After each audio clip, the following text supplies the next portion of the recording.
Assalamualaikum. Jangan lupa like, comment, and subscribe. Bye.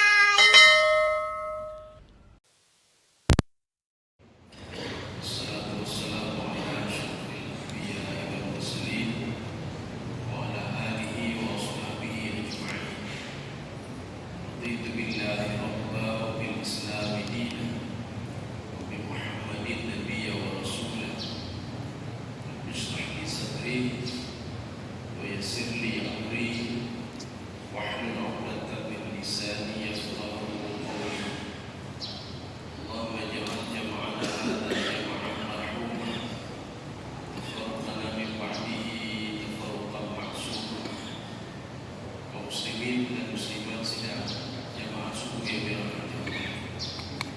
Kita memasuki subuh ini pada surah Al-Ma'arij atau dinamakan juga dengan nama surah Sa'ala Sa'il atau surah Al-Waqi'ah. Jadi bukan Waqi'ah tetapi Al-Waqi'ah. Bedanya kalau Al-Waqi'ah itu nama lain dari kiamat. Tapi kalau Al-Waqi'ah, Waqi' itu azab. Kenapa dinamakan Ma'arij? Ma'arij adalah jamak daripada Ma'raj. Jadi araja ya'ruju arjan, arijun ma'rujun u'ruj, la ta'ruj, ma'rajun ma'rajun mi'rajun, urija yu'ruju. Jadi ma'rajun, ma'rajani, Ma'arij. Jadi arti Ma'arij itu yang di atas, itu Ma'arij itu. Kenapa dikatakan Ma'arij? Ini ada beberapa pendapat. Ada yang mengatakan lisu'udil a'mali Bani Adam. Karena amal ibadah Bani Adam itu setelah dicatat dinaikkan oleh malaikat. Kemudian yang ditolak itu dikembalikan lagi ke bumi. Jadi dinaikkan itu dalam sehari itu 2 kali. Pertama di waktu subuh, itu barusan tadi. Amal ibadah yang tadi malam kita lakukan itu dinaikkan ke atas oleh malaikat. Kalau seandainya ditolak amal ibadah itu, maka dikembalikan lagi ke simpulan itu. Kemudian satu lagi ketika asar, jadi waktu asar dan subuh. Makanya ketika waktu masuk waktu asar, itu 2 malaikat mencatat kiramah katibin, dia melapor kepada Allah Subhanahu wa taala. Maka dikatakan dengan Ma'arij. Ada juga yang mengatakan Ma'arij itu lisu'udi malaikat wa nuzulihim, karena naik turunnya malaikat. Bukan malaikat mencatat saja, jadi bukan kiramah katibin saja, tetapi termasuk Jibril. Jibril bolak-balik. Kemudian termasuk juga malaikat Mikail bolak-balik. Kemudian termasuk juga malaikat Israel yang bolak-balik. Maka dikatakan dengan Al-Ma'arij. Kaum muslimin sedang jamaah di dalam Allah. Kita ini surah ini jenisnya Makkiyah. Jadi jumlah ayatnya arba'un wa arba'una, 44 ayat. A'udzu billahi minasy syaithanir rajim. Bismillahirrahmanirrahim. Sa'ala sa'ilun bi'adzabin waqi'. Ini banyak penafsiran. Sebelum kita masuk ke dalam penafsiran itu, apa makna sa'ala sa'il? Kalau kita merujuk ke dalam tafsir Ruhul Ma'ani yang dikarang oleh Imam Al-Alusi, kata beliau, sa'ala itu maknanya doa. Sa'ala itu minta, doa.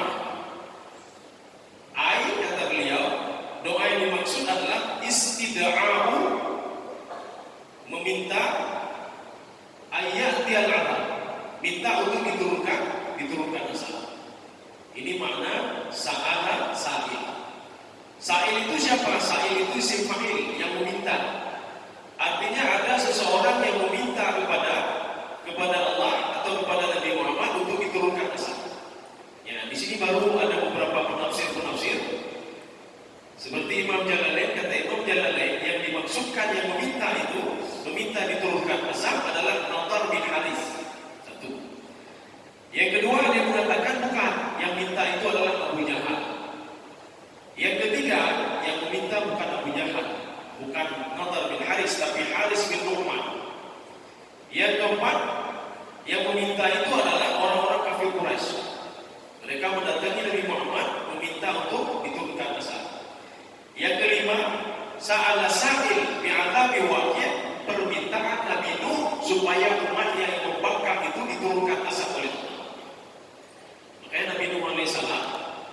ketika melihat umatnya sudah jauh dari beliau, didakwahi 900 alfisanatin ila 50 aman, 1000 kurang 50 tahun, berarti dakwahnya 950 tahun lamanya. Tapi pengikutnya cuma 83 orang. Akhirnya Nabi Nuh alaihissalam meminta kepada Allah Subhanahu wa taala, ya Allah, menyuruh putun ada depakai mandu ya Allah, wala tada' minal kafirin dayyara, jangan kau tinggalkan satu rumah pun daripada orang-orang kafir, wala yalidu illa fajiran kafara, karena akan melahirkan kafir-kafir yang lain. Jadi ini adalah doa Nabi Nuh, sebagai mengatakan ini Nabi Nuh. Ini doa Nabi Nuh untuk diturunkan azab kepada orang-orang yang membangkang. Berarti ada 5 pendapat. Tapi kalau kita merujuk dalam tafsir Sawi, beliau mengatakan yang binazab itu adalah Haris bin Muhammad, yang langsung di depan Rasulullah SAW ketika dia minta kepada Rasulullah untuk diturunkan azab. Kemudian dia balik, sebelum sampai ke ke ontanya, dia langsung diazab oleh Allah Subhanahu wa taala di depan Rasulullah SAW. Kaum muslimin sedang jamaah dirahmati Allah. Sa'ala sa'il, ada yang mengatakan pendapatnya meminta istihza. Istihza itu mengolok-olok. Jadi berbeda dengan orang berdoa minta kepada Allah Subhanahu wa taala. Jadi minta kepada Allah seperti ihdinas siratal mustaqim, ya Allah tunjukilah kami akidah yang benar, ya Allah tunjukilah kami supaya bisa istiqamah dalam berbuat sesuatu, ini siratal mustaqim. Bukan permintaan seperti itu. Kalau permintaan sa'ala sa'il itu permintaan olok-olok. Ya, ini dalam dapat satu tafsir lagi. Tapi ini tidak merujuk kepada tafsir yang mengatakan kalau itu adalah doanya Nabi Nuh alaihissalam. Jadi ini selain doa Nabi Nuh alaihissalam. Jadi empat tadi itu ketika mereka minta kepada Allah Subhanahu wa taala melalui Nabi Muhammad sallallahu alaihi wasallam, permintaannya itu jenisnya istihza, untuk mengolok-olok. Kaum muslimin sedang jamaah yang dirahmati Allah. Bi'adzabi waqi'. Apa itu adzabi waqi'? Jadi azab waqi'. Waqi' itu yang terjadi, betul-betul terjadi. Jadi artinya begini, Rasulullah kan mendakwahi mereka dan menakut-nakuti mereka dengan azab api neraka. Kalau kalian tidak patuh kepada Allah, kalian akan diazab oleh Allah. Diazabnya apa? Di alam barzakh, di padang mahsyar. Kalau nanti pun masuk ke dalam neraka, akan diazab dalam neraka. Akhirnya mereka mengolok-olok menanyakan kepada Rasulullah, budaya yang ya? Ya, ini adzabi waqi' namanya. Jadi waqi' itu makanya hari kiamat dikatakan dengan al-waqi'ah, sesuatu hal yang akan betul-betul terjadi, maka waqi'. Maka identik dengan waqi'ah itu dengan huruf kiamat. Maka huruf kiamat sama dengan juga namanya al-haqqah. Haqqah itu betul terjadi. Al-waqi'ah betul terjadi kejadian itu. Jadi anda boleh ragu-ragu, tak perlu ragu-ragu. Kaum muslimin sedang dimahirkan. Ini sebagaimana terjadi terhadap Walid al-Mughirah. Walid al-Mughirah. Artinya kalau kita tidak yakin pada Al-Quran, karena sebagian guru mengatakan pun Quran yang pegang dia. Banyak cerita-cerita jauh nilai. Ketika pada masa Rasulullah, bukan cerita zaman. Waktu pada masa Rasulullah SAW, ada seorang pemuda namanya Walid al-Mughirah. Semua nikmat diberikan untuk dia. Madu nikmat dia uji. Maka di situ disebutkan ada beberapa nikmat. Yang pertama nikmat al-aish, kemudian nikmat al-umur, yang ketiga nikmat al-walad. Di versi tafsir Jalalain. Apa itu nikmat aish? Aish itu dalam tafsir Jalalain dikatakan apa? Dia punya peternakan. Kalau menurut Ibnu Abbas, bainal Yaman wa Syam, itu di antara Yaman dan Syam, itu punya dia semua. Ya, ini kalau istilah Ibnu Abbas. Kemudian dia juga punya az-zuruh. Zuruh itu pertanian. Maka dikatakan oleh Ibnu Abbas begitu juga pertanian dia itu kalau tidak ada yang tidak mengenal dia di antara Yaman dan Syam. Maka Rasulullah SAW saja mengenal betul Walid al-Mughirah. Walid al-Mughirah juga orang yang paling benci kepada Rasulullah SAW. Cukup benci kepada Rasulullah. Dan dia cukup kaya sekali. Walid al-Mughirah. Ini Allah akan memberitahukan orang-orang ini bahwasanya Al-Quran itu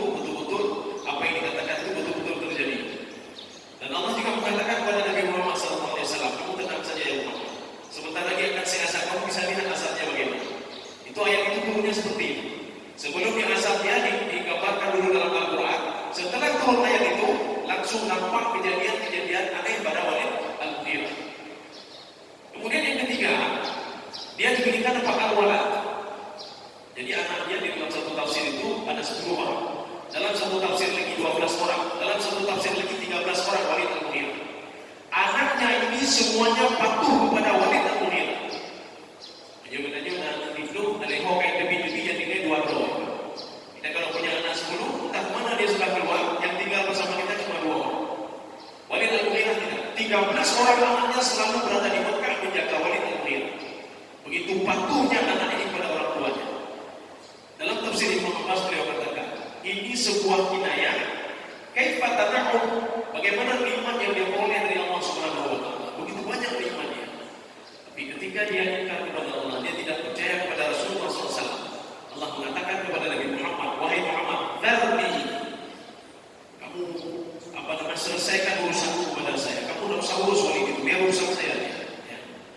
Hartanya akan bertambah lagi, tidak akan pernah bertambah lagi hartanya, kata Allah Subhanahu wa taala. Setelah turun ayat itu, anaknya meninggal, hartanya habis semuanya. Sehingga di dalam tafsir Sawi disebutkan wahalaka fakir, dia meninggal dalam keadaan fakir, tidak punya apa-apa. Fakir itu beda dengan miskin. Kalau miskin itu butuh 10 tapi dapatnya 7.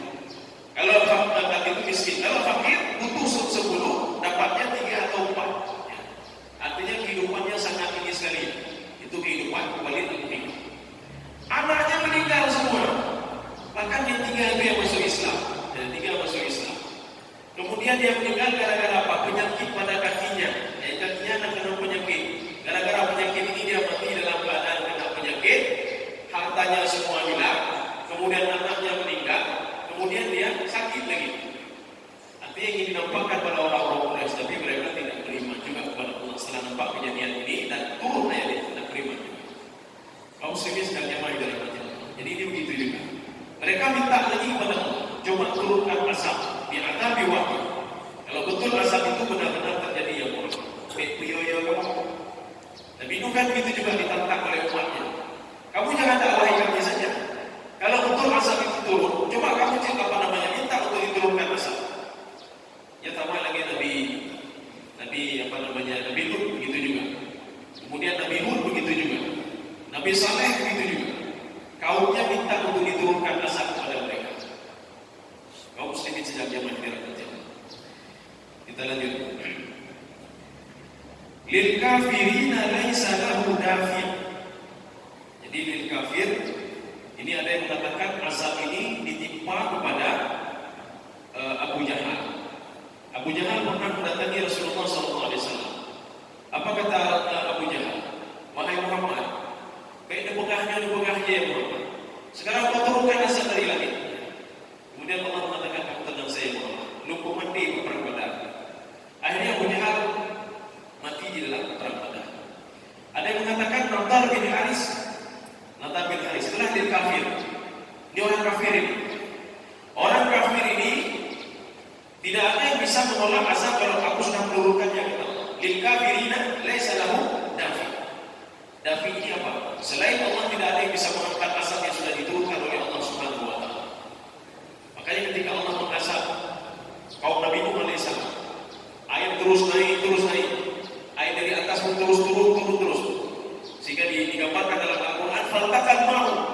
Hampir saja air bawahnya akan ketemu dengan air atas. Artinya sudah tinggi sekali. Tidak ada yang bisa menahan.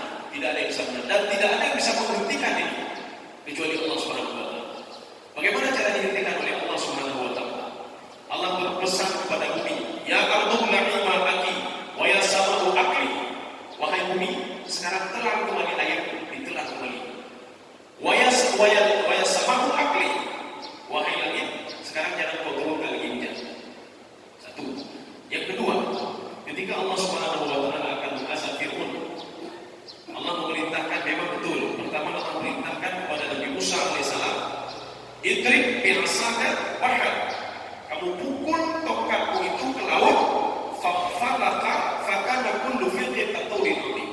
Lautan itu akan terbelah menjadi 2. Nabi Musa berpikir begini, waduh, ayunan tongkatnya.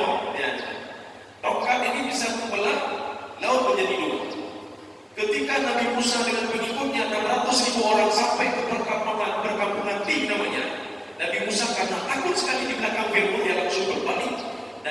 meletakkan tongkatnya untuk kedua kalinya.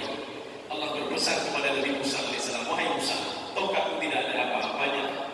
Yang membuat lautan terbelah menjadi dua bukan tongkatku tapi saya. Itu sebagai perantara saja. Sekarang kamu pinggir saja kamu. Itu yang menenggelamkan Fir'aun adalah saya. Sebentar lagi akan saya tenggelamkan dia.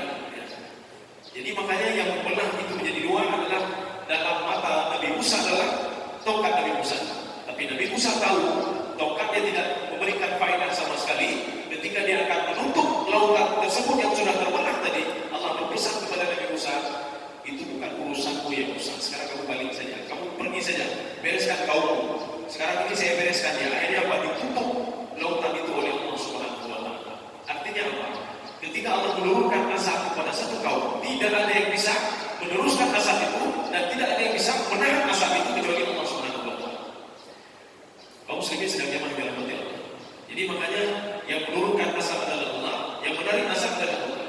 Maka sebelum azab diturunkan adalah kemenangan Allah.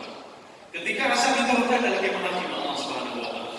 Kita berdoa kepada Allah Subhanahu wa Ta'ala supaya azab itu tidak didatangkan lagi oleh Allah.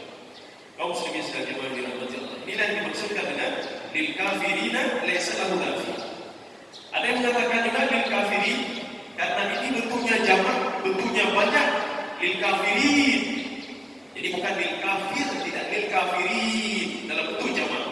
Ini termasuk orang-orang kafir semuanya, siapapun dia. Ketika akan diazab oleh Allah Subhanahu wa Ta'ala, tidak ada satu orang pun yang bisa menahan azab Allah Subhanahu wa Ta'ala. Kita mungkin bisa melihat di dalam Al-Quran begini bunyi ayatnya. Afa amina ahlul qura ayyatiyahum ba'suna duhan wa hum yal'abun. Jadi Allah mengatakan, siapa yang aman kata Allah? Siapa yang bisa menahan azabku kata Allah? Kalau aku turunkan azab di waktu subuh, kalian sedang tertidur. Apa waktu duha waktu duha. Kalian sedang sibuk di kantor, sedang sibuk ini, sedang sibuk di pantai dan lain sebagainya. Ketika saya turunkan azab, ada nggak yang bisa menghalangi azabku kata Allah? Kemudian diulangi lagi sekali oleh Allah Subhanahu wa Ta'ala. Kalau seandainya azabku itu turun di waktu subuh kata Allah, kalian sedang tidur nyenyak. Siapa yang bisa dapat menghalangi azab dan bisa mengangkat azab? Tidak bisa kata Allah. Ya. Jadi makanya kita saja jangan kena azab Allah. Terus pencuri rumah-rumah dan kaya. Makanya pencuri memanfaatkan waktu subuh untuk mencuri. Ketika semua orang tidur lengah,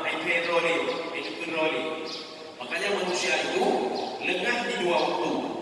Yang pertama di waktu ketika dia tidur sampai waktu subuh, yang kedua waktu duha. Maka azab Allah Subhanahu wa Ta'ala itu datang ketika manusia lengah dua-dua itu. Maka jagalah dua waktu ini. Bagaimana cara menjaga dua waktu ini? Jadi makanya jaga, kenapa duha itu selalu disebutkan di dalam Al-Quran, wadduha wal-laili idza saja. Karena banyak kejadian-kejadian ini yang terjadi di waktu duha. Kenapa sering disebutkan malam? Wal-laili idza saja. Hati-hati kamu dengan malam kata Allah Subhanahu wa Ta'ala. Ketika kamu lengah di waktu malam, azabku akan turun waktu malam itu. Maka manfaatkan dua waktu ini untuk beribadah kepada Allah Subhanahu wa Ta'ala. Waktu duha dan waktu sebelum subuhnya. Kaum muslimin sedang jemaah di dalam Allah. Kita lanjut. Ya, ini doa. Ya, ini kalau di dalam tafsir Jalalain bertolak belakang dengan tafsir Sawi. Tafsir Jalalain mengatakan yang diazab oleh Allah, yang minta azab tadi itu adalah Natar bin Haris. Sehingga Natar bin Haris berdoa kepada Allah pada surah Al-Anfal ayat 32. Allahumma in kana hadha huwa al-haqqu min 'indik fa'amtir 'alaina hijaratan minas sama'. Jadi ketika ceritanya begini. Jadi waktu itu Natar bin Haris berdialog dengan Rasulullah. Apa kata Natar bin Haris? Ya Muhammad, engkau wajibkan haji kepada kami. Engkau wajibkan salat kepada kami. Engkau wajibkan zakat kepada kami. Wajibkan ini, wajibkan itu. Apakah betul itu perintah dari Allah atau perintah dari kamu sendiri? Dijawab oleh Rasulullah, wallahi demi Allah itu perintah Allah. Dijawab lagi oleh Natar bin Haris. Dia mengangkat tangan berdoa kepada Allah. Doanya inilah walau inilah salah sahih. Ini versi Imam Jalalain. Tapi versi Imam Sawi, beliau mengatakan itu bukan Natar bin Haris tapi Haris bin Nu'man. Natar bin Haris versi Imam Jalalain yang berdoa kepada Allah. Allahumma, ini kan Allah namanya. Allahumma in kana hadzal huwa al-haqqu min 'indik fa'amtir 'alaina hijaratan minas sama'. Ya Allah, kalau betul itu perintahmu ya Allah, perintah haji dan lain sebagainya betul dari kamu, sebagai bukti kalau itu betul, turunkan asap sekarang juga kepada dikatakan Natal bin Haris. Tidak lama ketika itu dia balik, itu langsung diturunkan asap dari langit oleh Allah Subhanahu wa taala. Sebagaimana pengikut Nabi Musa alaihissalam 70 orang yang tidak lagi dulu. 70 orang itu semua mati gara-gara apa? Mereka menentang Allah Subhanahu wa taala. Kami tidak percaya kepada Allah hatta narallaha jahratan fa akhadhahum as-sabiqah. Jadi ketika itu mereka semua diambil oleh petir sehingga hapus semuanya. Begitu juga Natal bin Haris. Belum sampai dia kepada ontanya untuk dia naik onta dan pergi dari Nabi Muhammad SAW, dia sudah mati sebelum sampai ke ontanya. Ada yang mengatakan itu bukan, itu Haris bin Nalar. Ada yang mengatakan itu betul Natal bin Haris. Kenapa Haris bin Nalar? Karena menurut Imam Sawi, Natal bin Haris matinya ketika perang Badar sama seperti Abu Jahal. Jadi Abu Jahal, Natal bin Haris ketika perang Badar. Tapi ada yang mengatakan lagi Imam Jalalain tidak, dia matinya sebelum perang Badar. Kaum muslimin sedang dimana dia. Makanya di dalam surah Al-Anfal ini perlu kita catat ya Pak. Surah Al-Anfal ayat 32. Jangan nanti sembarangan kita lihat ada Allahumma ada doanya dulu. Berdoa Allahumma in kana hadzal waqtu haqqun min 'indik fa'tir 'alaina hijaratan minas sama. Ya Allah menyebut ya Allah betul azab dari langit. Turunkan batu dari langit, turunkan asap dari langit. Ini betul azab ibadah. Ya, jadi artinya jangan salah-salah, jangan di Al-Quran lihat adanya ubah muslim, itu berdoa kata ada Allahumma sini. Ya, jadi jangan nanti kita cari-cari Al-Quran dan Allahumma ada masih udah berdoa dulu. Padahal ini doanya Natal bin Haris. Kalau versi Imam Jalalain. Kalau versi Imam Sawi itu doanya Haris bin Umar. Kaum muslimin sekalian yang dirahmati Allah. Minallahi dzil ma'arij. Ya, kita ada ma'arij. Keunikan Al-Quran itu, setiap ada nama ayat itu sesuai dengan ada ayat di dalamnya ma'arij, berarti ada ma'arij juga. Tapi ada beberapa ayat Al-Quran yang tidak ada. Ya, contoh apa? Surah Al-Ikhlas. Al-Ikhlas yang guna ikhlas yang lain tidak ada. Tetapi bisa diberikan komentar oleh penafsir itu. Itu Al-Ikhlas adalah salah satu nama surah Qul Huwallahu Ahad. Ada yang menamakan itu adalah surah Ahad. Surah Ahad. Kenapa? Karena di dalamnya ada Ahad. Kenapa dinamakan Al-Ikhlas? Karena kita dituntut untuk ikhlas beribadah kepada Allah Subhanahu wa taala. Kalau tidak ikhlas beribadah, maka fa'amaluhu mardud. Amalnya ditolak oleh Allah Subhanahu wa taala. Maka dinamakan surah Al-Ikhlas. Tapi kalau surah yang semuanya ada, surah Al-Tin ada tin di bawah. Surah Al-Maidah ada Al-Maidah juga. Surah Al-Baqarah ada Al-Baqarah juga. Surah Ali Imran ada Ali Imran juga. Minallahi dzil ma'arij. Jadi asal itu berasal dari siapa? Asal itu dari Allah Subhanahu wa taala. Minallah, turunnya dari Allah. Maka kalau ingin dijauhkan dari azab, supaya diangkat azab itu, tidak ada cara lain kita berdoa dan dekat dengan Allah Subhanahu wa taala. Supaya baik benar itu. Makanya kalau sudah turun azab nanti akan diturunkan azab. Tidak ada yang bisa menarik azab itu, Pak. Tidak ada yang bisa menariknya. Yang ujian kayak betul juga ada. Baik betul diujikan. Tidak ada juga. Kalau sudah diberikan azab itu, tidak bisa ada yang mengangkat lagi. Kecuali sebelum diturunkan azab itu, akan diturunkan azab. Ya, dia lagi maaf lagi. Lagi maaf lagi. Ya, jadi ketika minta maaf, makanya malaikat itu fatafa 'alaiha ta'ifun. Malaikat penurun azab itu termasuk di situ Jibril, ada Jibril di situ. Ini menurut versi kitabnya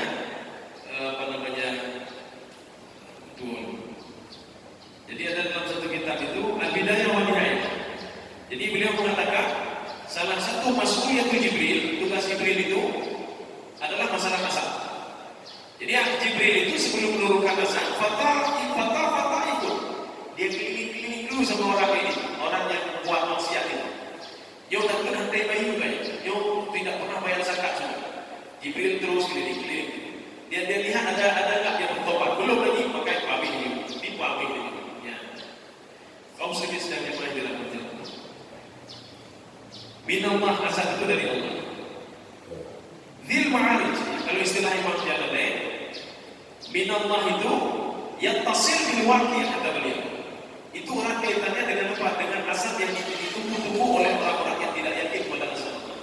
Nah, tahu yang tidak ada asal Allah. Maka nanti akan asal itu akan diturunkan oleh Allah Subhanahu wa taala. Kalau nantinya coba lihat kata Allah, coba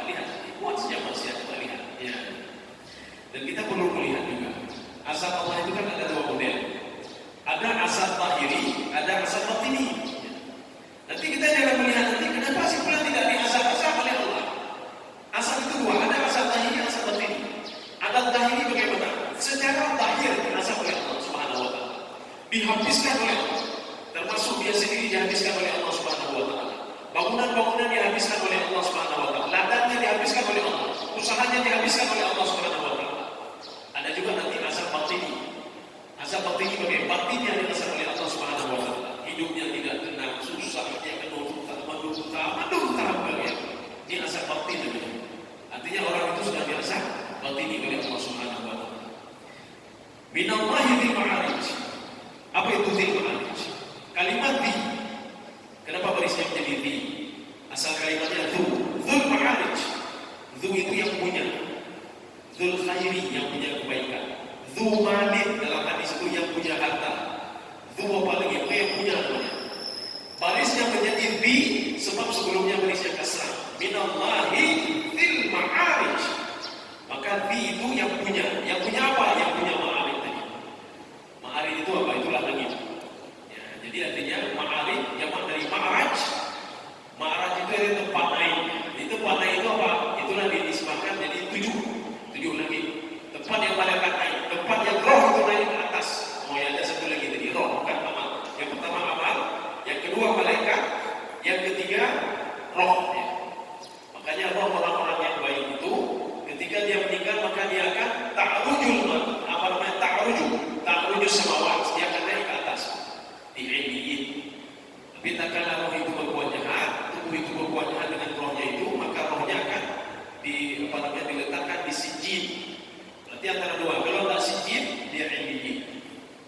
Kaum muslimin sedang jemaah dirahmati Allah. Apa itu ma'arij? Ya.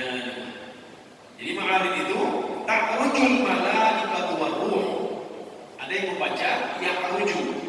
Ada yang membaca ta'ruju, ada yang membaca ya'ruju. Artinya ini ada dua qiraat. Jadi qiraat ta'ruju dengan qiraat ya'ruju. Boleh kita baca ya'ruju, tapi asal kita tahu saja ini qiraat siapa. Tapi penyahadat buku ini qiraat siapa, lebih baik kita baca apa yang ada tertulis dalam mushaf itu. Artinya ta'ruju. Jadi yang lazimnya ta'ruju. Tapi kalau ada yang baca ya'ruju, yang kita salahkan ya'ruju, betul juga ya'ruju. Ta'rujul malaikatu war ruh. Itu ma'arij itu adalah tempat naiknya malaikat dan para roh. Ini tafsiran pertama. Roh itu roh siapa? Roh semua orang-orang mukmin naik ke atas. Ada tafsiran yang kedua. Ta'ruju itu ar-ruh itu adalah malaikat Jibril. Jadi makanya ta'rujul malaikatu war ruh. Malaikat itu semua malaikat wa Jibril. Wa ruh itu adalah panggilan untuk Jibril. Panggilan Allah untuk Jibril. Maka panggilan ruh itu ada dua. Tiga. Yang pertama untuk Jibril, yang kedua untuk Nabi Isa alaihissalam, yang ketiga untuk roh orang-orang mukmin. Itu kalau kita jumpai di dalam Al-Quran. Ilaihi fi yaumin kana miqdaruhu 50,000 sanah. Ya, jadi kita jangan salah ini.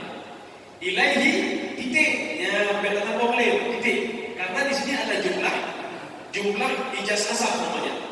Jadi setelah itu titik. Yang kita sebut, kalau kita sebut artinya berbeda. Sekarang kalau kita artikan dengan titik. Kalau titik, ta'rujul malaikat wa ruhu ilaihi. Jadi malaikat dan roh kembali kepada atas. Dia pergi ke atas. Ya, titik sudah tidak ada lagi. Sudah. Sekarang cerita yang lain. Fi yaumin kana miqdaruhu 50,000 sanah. Apa maksudnya itu? Satu hari 50.000 tahun lamanya. Apanya satu hari 50.000 tahun lamanya? Maka membutuhkan kepada tafsiran. Bukan perjalanan malaikat dari roh atau malaikat dari bumi menuju langit 50.000 tahun lamanya, tidak. Kalau kita lihat di dalam surah As-Sajdah, di situ diungkapkan malaikat naik turun ke langit, roh gitu kan naik turun ke langit. Fi yaumin kana miqdaruhu ka'alfi sanatin mimma ta'uddun. Itu dalam surah Sajdah. 1000 tahun namanya. Satu hari 1000 tahun. Kalau ini satu hari 50.000 tahun. Bedanya apa? Kalau satu hari 1000 tahun, itu Allah sedang menjelaskan malaikat itu naik ke langit itu, dia membawa amal ibadah kita itu.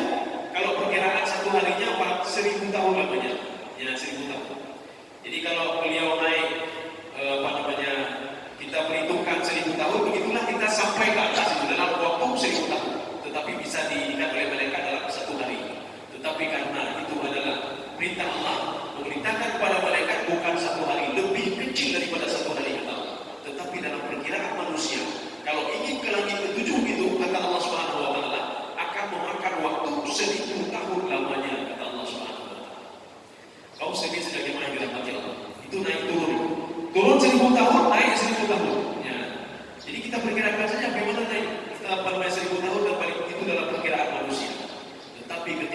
manusia berdiri di padang mahsyar itu satu hari itu seperti khamsina alfasana, 50.000 tahun lamanya.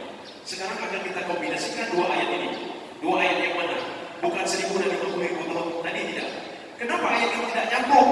Seakan-akan tidak nyambung. Tidak nyambungnya begini. Ta'rujul malaikatu wa ruhu ilaihi. Jadi apa namanya? Roh-roh dan para malaikat itu naik ke Mi'raj, apa namanya? Ma'raj, tempat itu, Pak, tempat yang tinggi itu.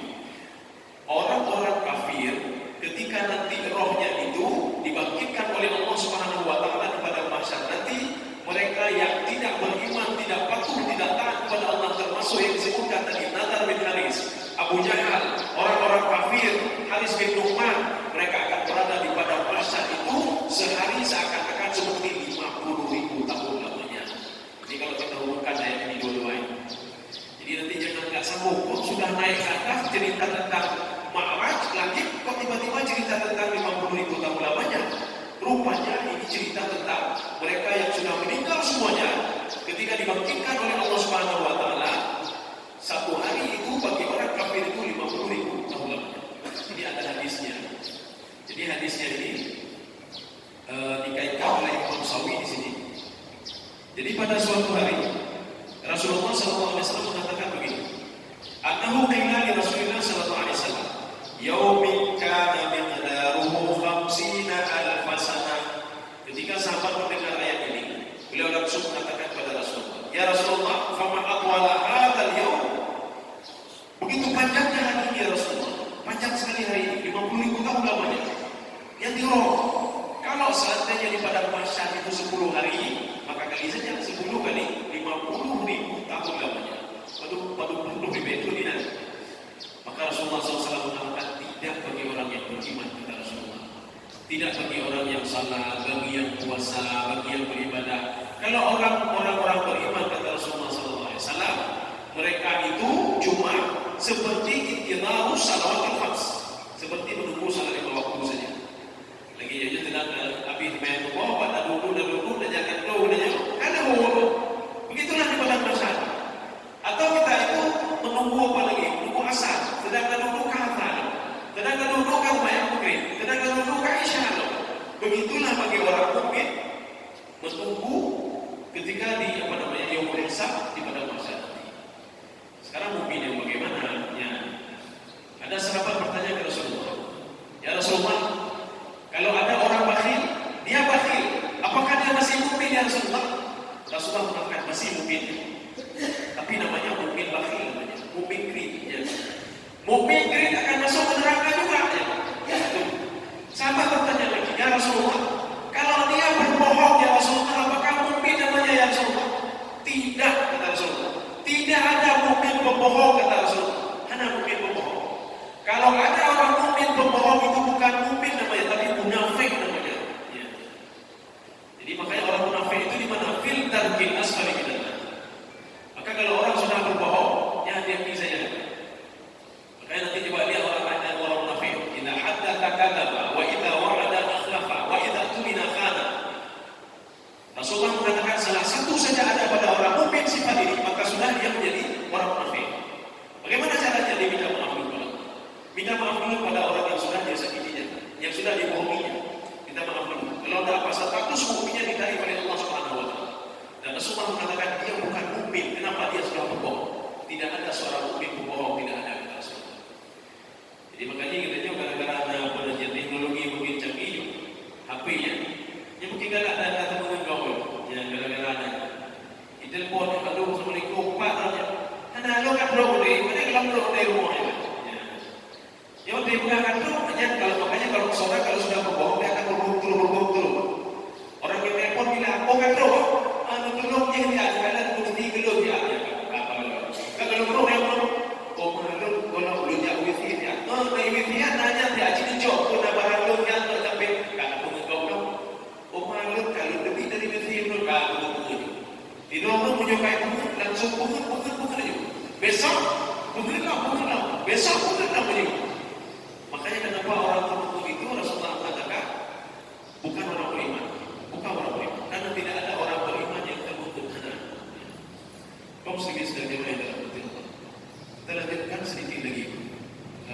Ya, saya rasa cukup saja apa yang diucapkan ke bawah ayat itu. Sudah, mungkin ada yang perlu kita dialogkan, kami persilakan.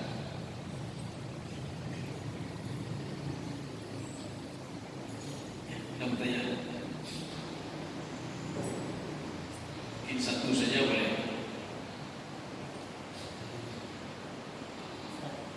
Ya.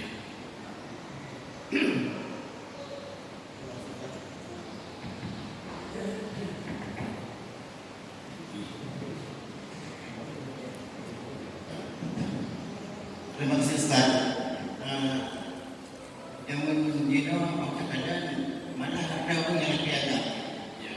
Kalau bahwa COVID bulan Juli akan turun, jadi mungkin bagian dari itu.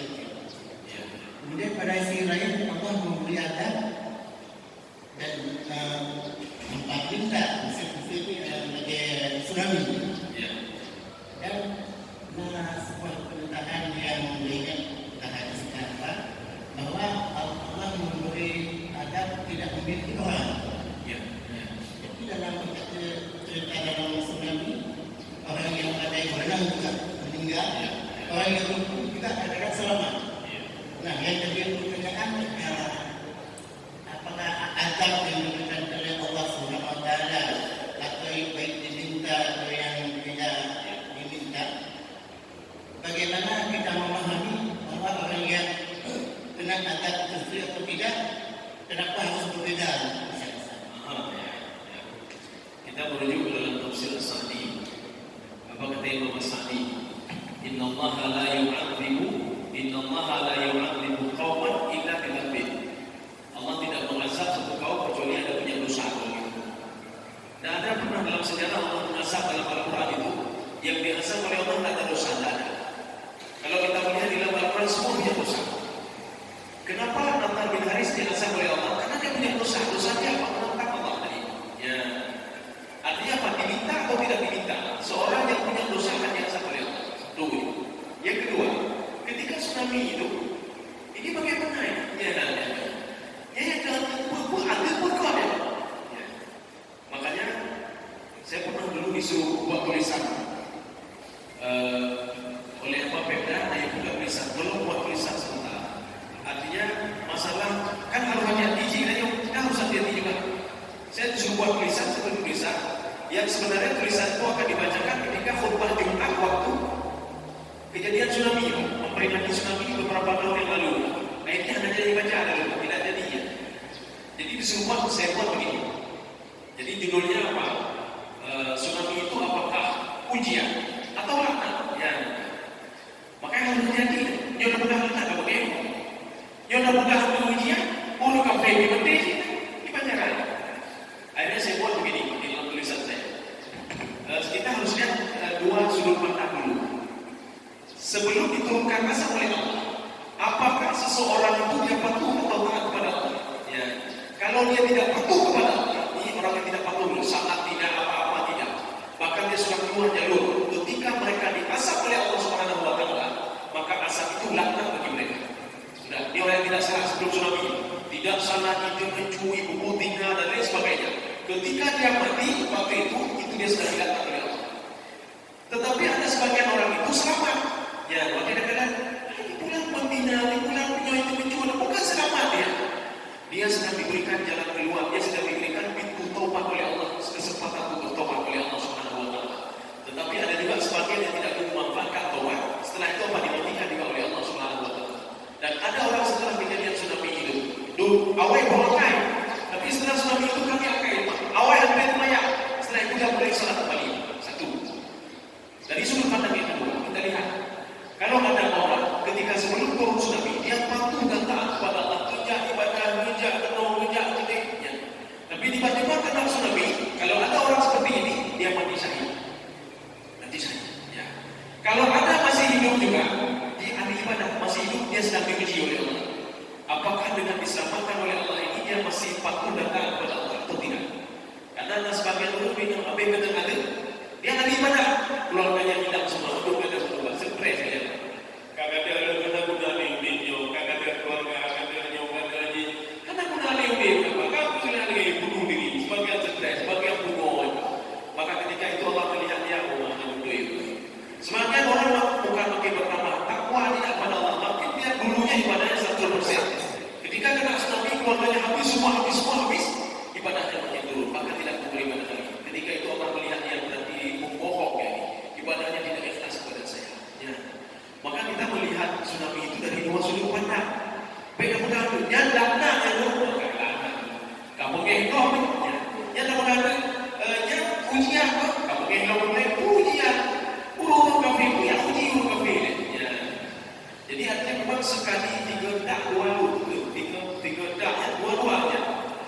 satu bisa ini, satu benar begini. Jadi satu. Yang kedua, azab Allah juga begini, azab Allah. Maka hati-hati terhadap ada satu kampung atau satu kelompok yang berbuat maksiat.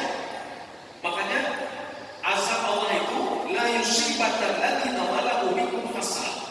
Ketika Allah mengazab satu kaum itu, tidak hanya kaum itu saja yang di samping kaum-kaum itu juga kena azabnya. Contoh ini, kenapa diberikan azab kepada kita? Padahal kita tidak berbuat salah. Yang buat salah itu fulan. Karena kita tidak melarang si fulan untuk jangan berbuat salah. Yang kedua jiwa. Ya. Jadi ketika kita mau dompet yang kamu itu banyak, ada bukan? Ketika Allah mengazab si fulan dia menajib. Kenapa kita tidak melarang dia? Kita tidak menasihati dia. Kita tidak menasihati anak kita untuk tidak salah. Ketika anak kita diazab oleh Allah dia benar.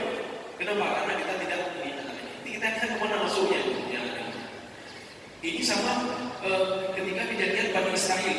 Ada seorang Bani Israel, satu kampung, satu orang berbuat maksiat. Ibu kata, akhirnya penduduk ini dia berdoa kepada Allah Subhanahu Wa Taala. Ya Allah, bagaimana caranya ini Allah? Yang pernah tahu kamu abis ini.